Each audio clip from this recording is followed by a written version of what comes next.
Abra no livro das lágrimas, no livro dos lamentos, no livro do choro, que é o livro de lamentações de Jeremias.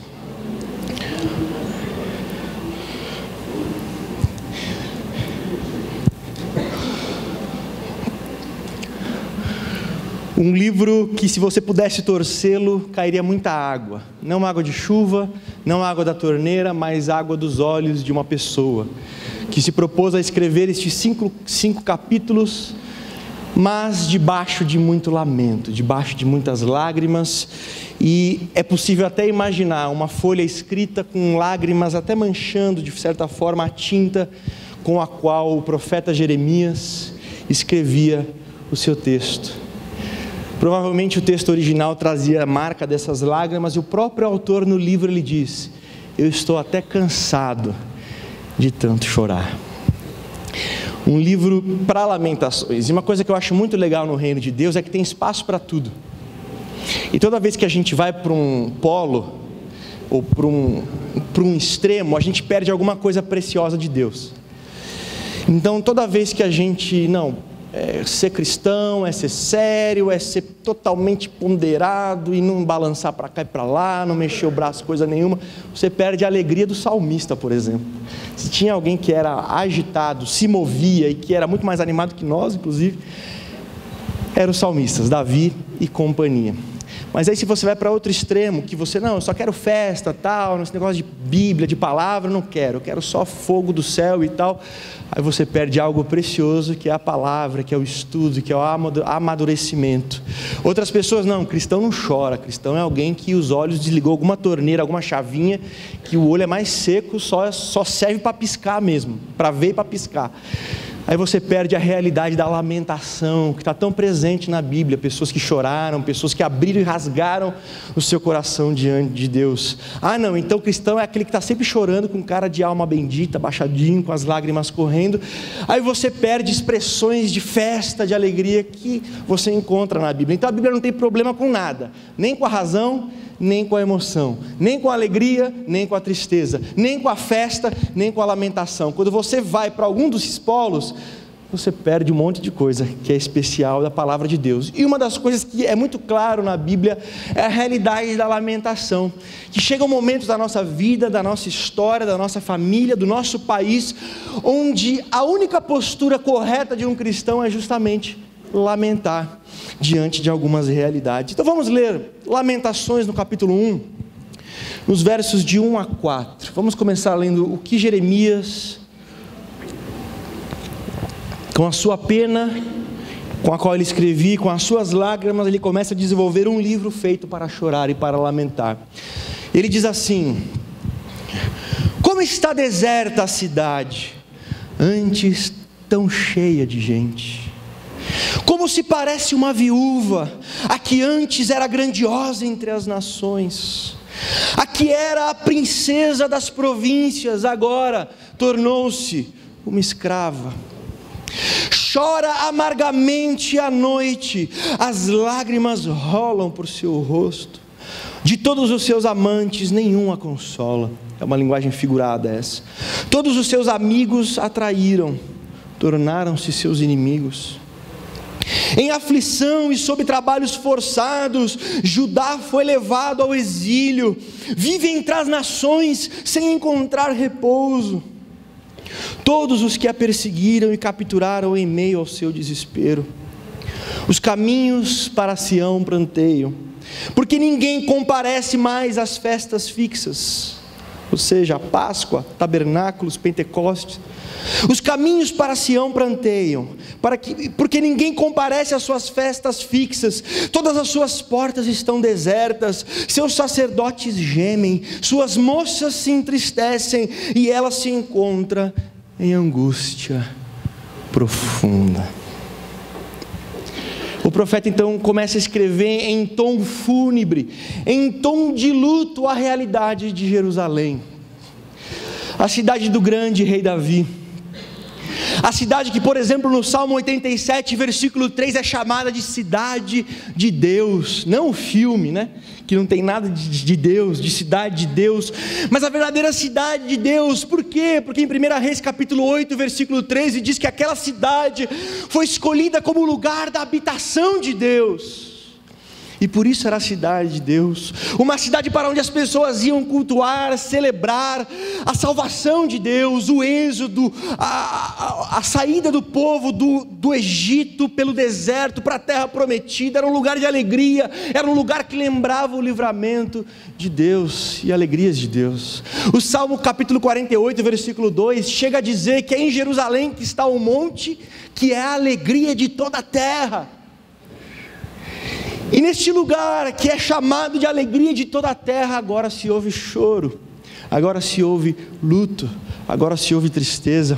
O lugar onde Abraão, uma vez, numa prova de Deus, levou o seu filho Isaque e experimentou uma entrega sem condições ao Senhor.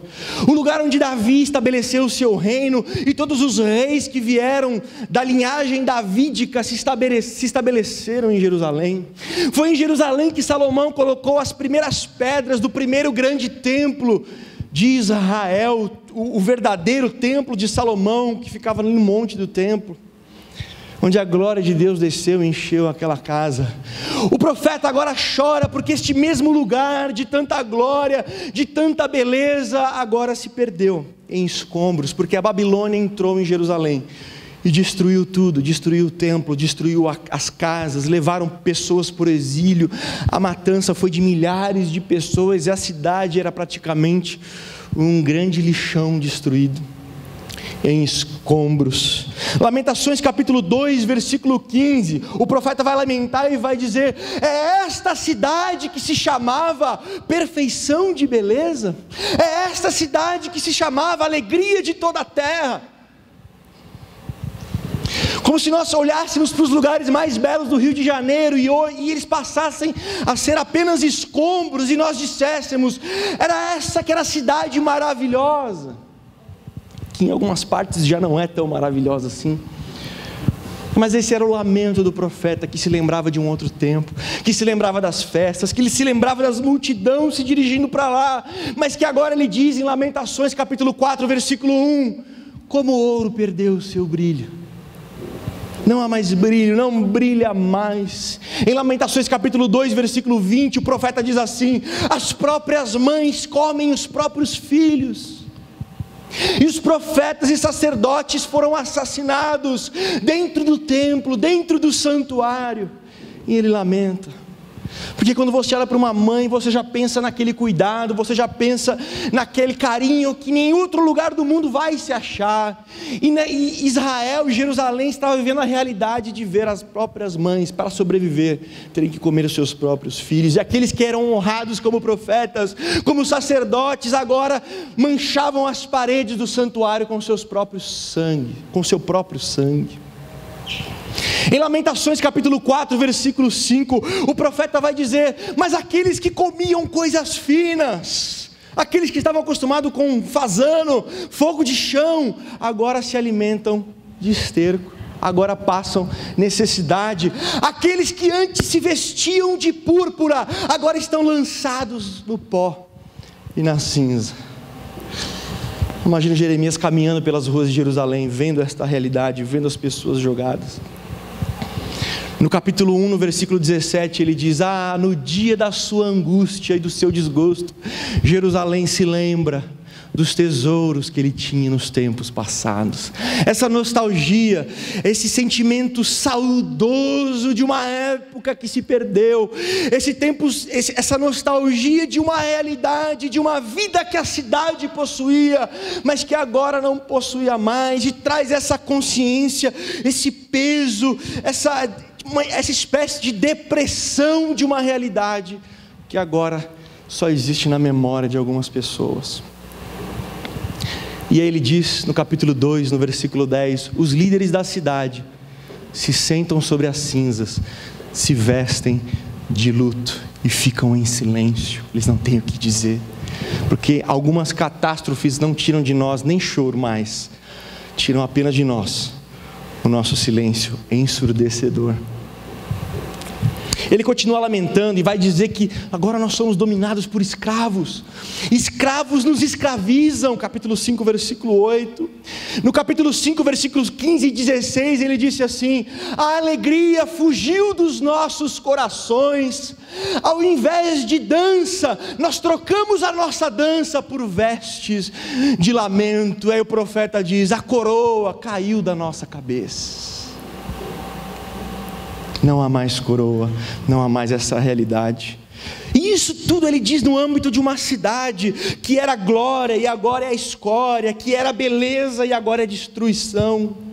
Mas nós temos pessoas na Bíblia que viveram essa mesma devastação, essa mesma realidade de ser glória num momento, mas em outro momento ser desgraça para si mesmo. E nós poderíamos aqui citar, por exemplo, o Davi, o pastorzinho de ovelhas que trabalhava no campo e tinha intimidade com Deus, tinha uma vida com Deus, tinha relação com Deus.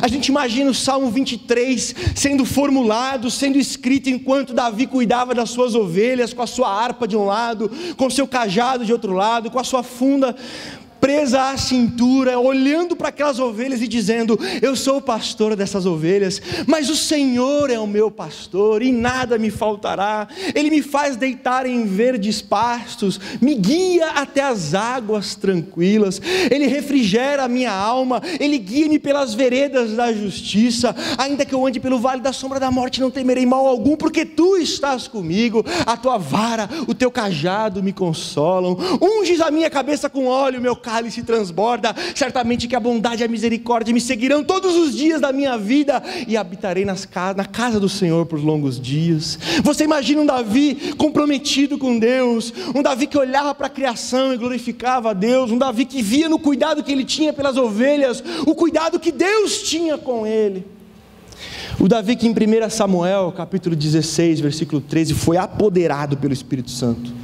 Diz o texto que o Espírito Santo se apoderou de Davi. A gente fica imaginando essa vida que Davi viveu, essa glória que ele viveu, na simplicidade do campo, na simplicidade da sua profissão. Ele tinha algo verdadeiro com Deus. Mas em um momento nós olhamos para outro Davi, por exemplo, no Salmo 32, nos versículos 3 em diante, ele diz: os meus ossos se secaram, a minha força se esgotou como nos tempos de seca. E por quê? Porque Davi cresceu a sua concepção de si mesmo, ele perdeu a visão, ele se empolgou com o trono, ele se tornou o rei de Israel, seu coração se encheu de orgulho, ele começou a colocar os olhos naquilo que não lhe pertencia, e ele foi virando uma catástrofe interna, ele foi virando uma Jerusalém destruída.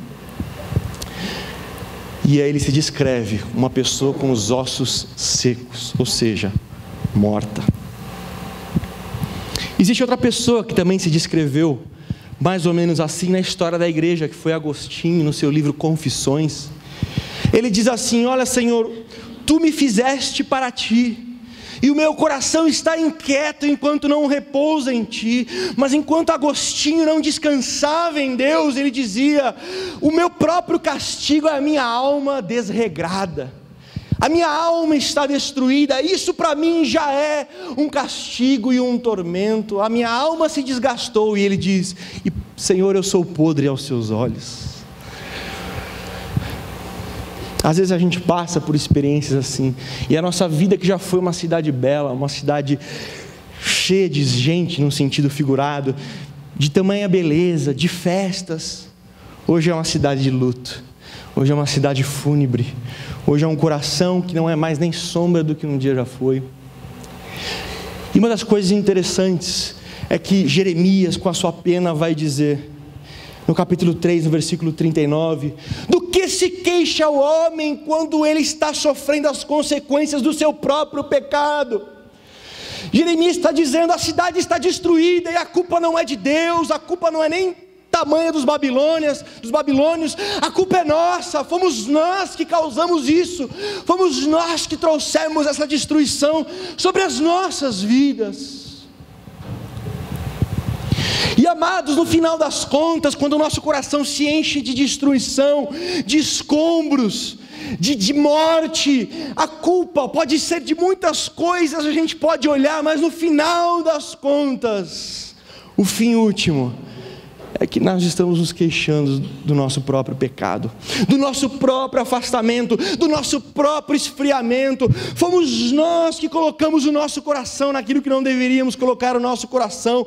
Fomos nós que enchemos os nossos olhos naquilo que não deveria encher os nossos olhos. Fomos nós que criamos os nossos ídolos, nos apegamos a eles. Só que todo ídolo um dia ele passa uma rasteira. Fomos nós que colocamos a nossa confiança em pessoas que um dia nos frustraram, e por isso a nossa fé desabou junto, a nossa confiança, a nossa intimidade com Deus desabou junto. Mas por quê? Porque a nossa fé tinha sido colocada em pessoas e não em Deus. Fomos nós que muitas vezes confiamos mais em pastor do que em Deus, mais em igrejas do que em Deus, e quando deu alguma coisa errada, quando houve uma frustração, porque todo ídolo frustra, nós caímos juntos e o nosso coração se torna um escombro.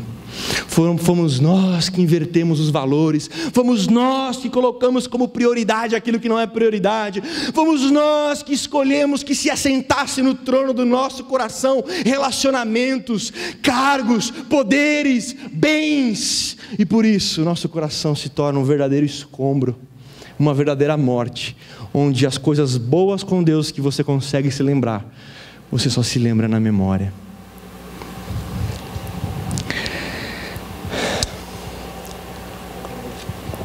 E é por isso que você tem um saquinho com uma pedra e com uma folha. Essa ilustração eu ouvi com o pastor Jonas Madureira, e tem uma diferença muito grande entre essa pedra e essa folha que está nesse saquinho na sua mão. Samuel, essa pedra é ungida, essa folha é de Israel? Não, é do Ibirapuera, irmãos. É do Ibirapuera. E depois eu acho que é melhor você jogar fora, porque eu não sei quem pisou nessa folha, e por isso eu pus num saquinho até, inclusive. Tá bom? Mas você tem dois objetos na sua mão sem vida. Nenhum deles tem vida. Todos eles já têm inclusive a cor de não vida, mas há uma diferença fundamental entre eles. A pedra nunca viveu, mas essa folha um dia viveu. Essa folha um dia foi bonita. Essa folha um dia teve vida. Essa folha um dia foi bela. Essa folha um dia balançou nas árvores. Essa folha um dia já foi verde. E hoje traz nela apenas lembrança de que um dia ela viveu, de que um dia ela teve vida e de que um dia ela foi bela. Isso faz com que eu fale com você nesse sentido, de que nós e de que você, se você sente morte no seu coração, você não é como essa pedra, porque você já teve vida, você já recebeu vida. Você é como essa folha que um dia já viveu, que um dia já foi belo e bela, no sentido espiritual, claro, que um dia já balançou nas árvores, porque você estava ligado ao ramo que estava ligado a Cristo. E hoje você é como essa folha, que só consegue se lembrar e trazer na memória marcas de que um dia Deus falou com você, de que um dia sua vida foi marcada, de que um dia o seu coração foi apaixonado, de que um dia Cristo foi o seu tesouro, de que um dia sua prioridade estava no Senhor, de que um dia a alegria do seu coração era a presença de Deus, mas que hoje, talvez, Deus faz parte da sua agenda como um hábito religioso do final de semana. E nós não suspiramos por Ele o dia todo, todo dia, nos nossos fazeres, na nossa semana. E Ele se torna mais do que isso. Ele se torna até um peso e uma obrigação do fim de semana. E nós morremos. A vida se foi. Nós nos cansamos de tudo, de todos e das pessoas, da igreja. Tudo se torna um peso, as pessoas são um peso, a igreja é um peso, o pastor é mais pesado ainda. E tudo é pesado, tudo é chato, tudo é difícil, tudo é complicado, quando em outros tempos tudo era tão leve, tudo era tão fácil, tudo era tão sangue nos olhos, tudo era feito com tanto amor, com tanta paixão, com tanta entrega. E nesse momento a gente se vê como Jerusalém. E Samuel, o que fazer diante de uma Jerusalém assim? Lamento de Jeremias, o choro de Jeremias. Mas uma das coisas muito interessantes no livro é que ele não tem só lamento. O livro de Jeremias, de Lamentações de Jeremias, não termina só com lamento. Jeremias vai dizer no capítulo 3, a partir do versículo 20, assim: quando considerei todas essas coisas, e quando eu me lembrei de tudo isso, a minha alma se angustiou dentro de mim. Mas eu quero trazer a lembrança, eu quero trazer à memória aquilo que pode me dar esperança, porque as misericórdias do Senhor são a causa de não sermos consumidos. Elas se renovam a cada manhã, e se renovaram esta manhã. O Senhor é a minha herança, por isso nele esperarei. E no meio do luto, no meio do lamento, no meio das memórias de um tempo glorioso, o profeta se apega a uma esperança. Essa esperança não são os seus méritos, essa esperança não são outros povos, essa esperança não é uma ajuda terrena.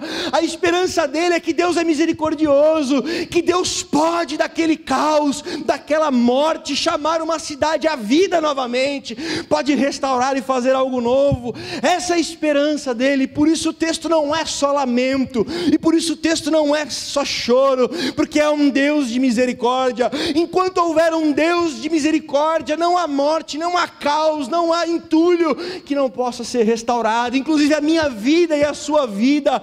A diferença dessa folha que está na sua mão, que já viveu, mas já morreu e não mais viverá, é que você tem um Deus de misericórdia, e se o seu coração é como essa folha, Ele pode declarar uma palavra de vida sobre você e de restauração.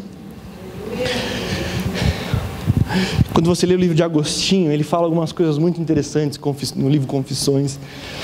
Ele vai dizer: a misericórdia de Deus estava presente na minha vida, mesmo quando eu não queria nada com Deus, mesmo quando eu estava longe dele, mesmo quando eu queria me afastar dele. Ele chega a usar até a expressão assim: estava próximo de mim com a sua severa misericórdia, lançando desgosto nos meus prazeres.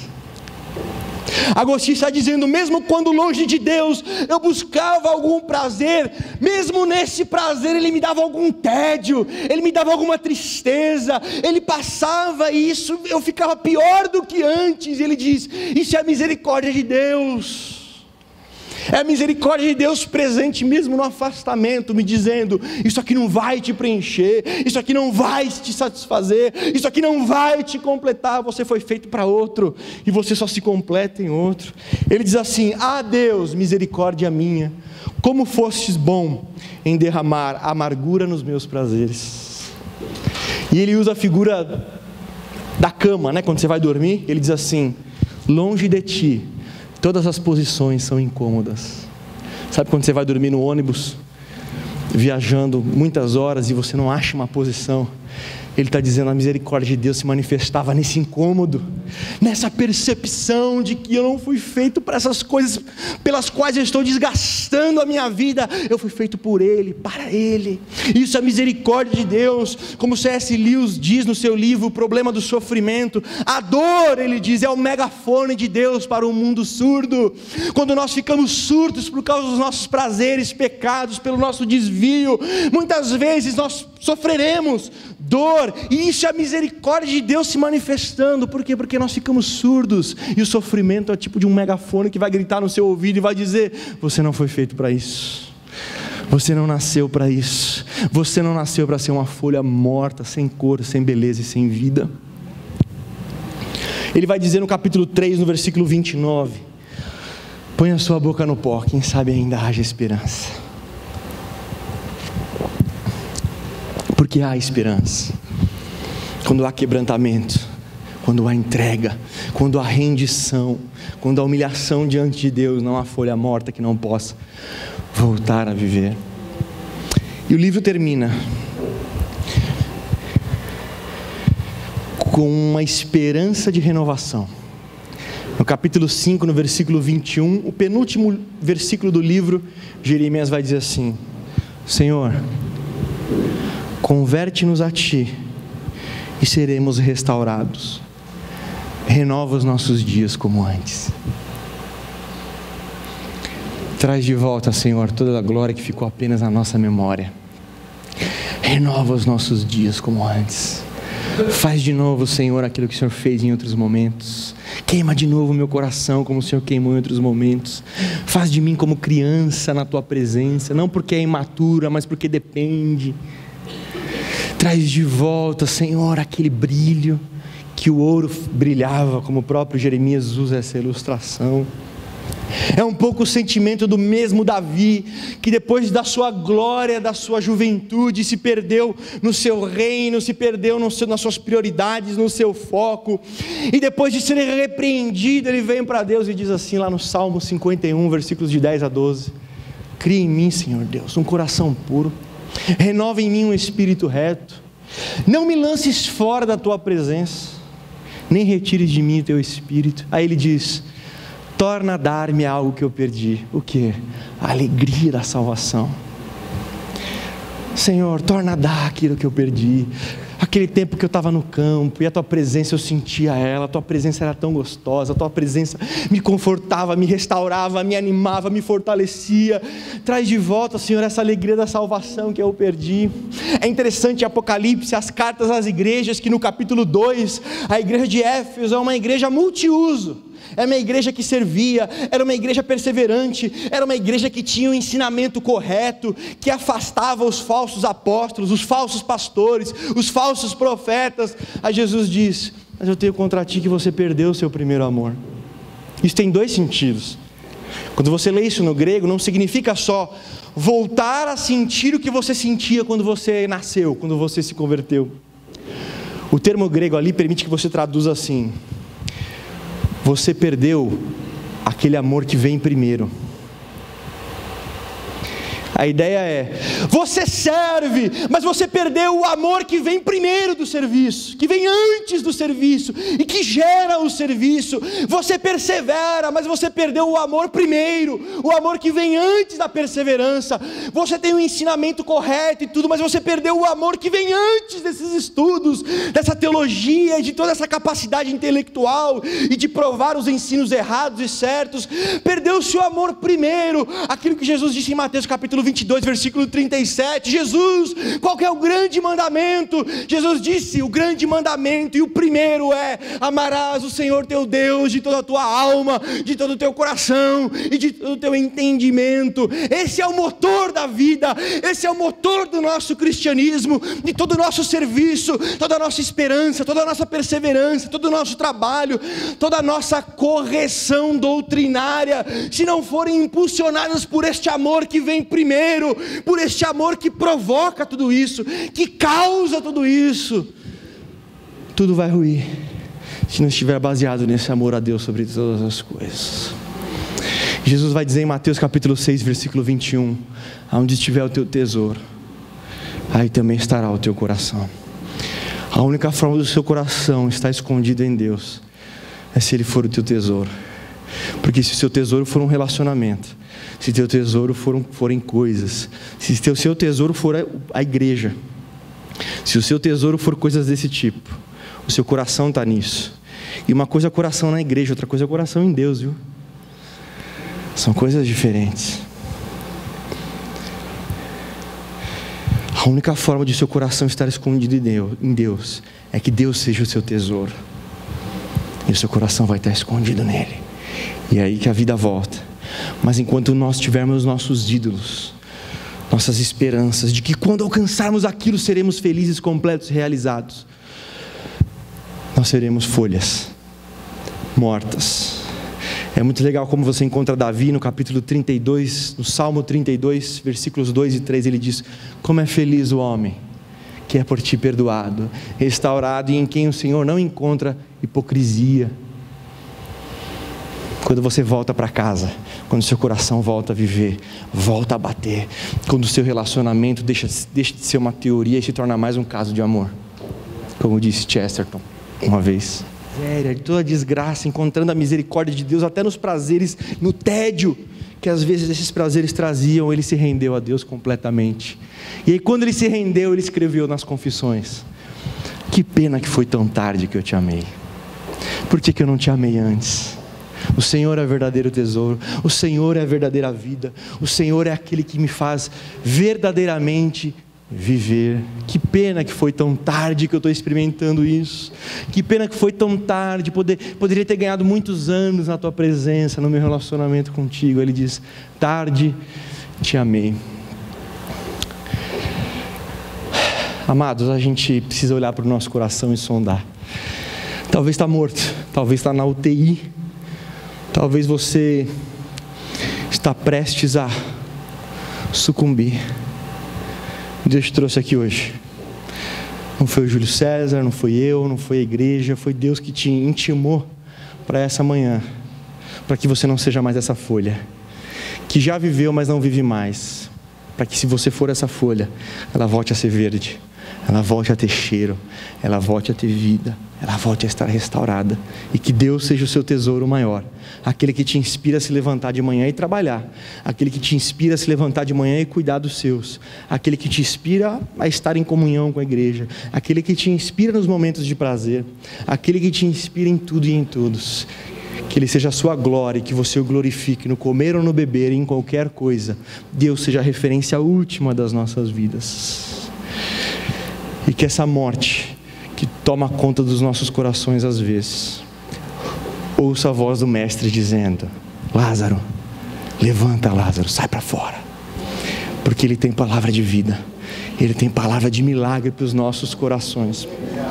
E eu sei que eu falo para algumas pessoas que tem um chamado de Deus, tem como se fosse um imã para a presença de Deus, só que o imã, quanto mais se afasta, ele vai perdendo aquela atração. E eu quero que você se aproxime de Deus hoje e deixe essa atração fazer o resto, para que esse imã possa colar nesse ferro e voltar a ser o que era. Voltar: Samuel, mas hoje eu sou um cristão mais maduro. Não, você é um chato, você é um mala, ninguém aguenta você, você não tem cheiro do perfume de Cristo. Chega perto de você, cai neve, fecha o céu, as nuvens, os raios e trovões. Não é mais a mesma coisa. Se isso é uma maturidade cristã, foge da maturidade cristã então. Mas eu creio que maturidade cristã é outra coisa. Jesus atraía, as pessoas queriam estar perto, queriam tocar, queriam ouvir. E não é porque Jesus passava a mãozinha na cabeça, mas é que Ele tinha vida, Ele tinha um perfume diferente. É esse perfume que a gente precisa, essa nova vida que a gente precisa. Que as pessoas percebem nos nossos olhos que tem alguém morando dentro de nós. E não é só a gente mesmo, o Espírito Santo está em nós.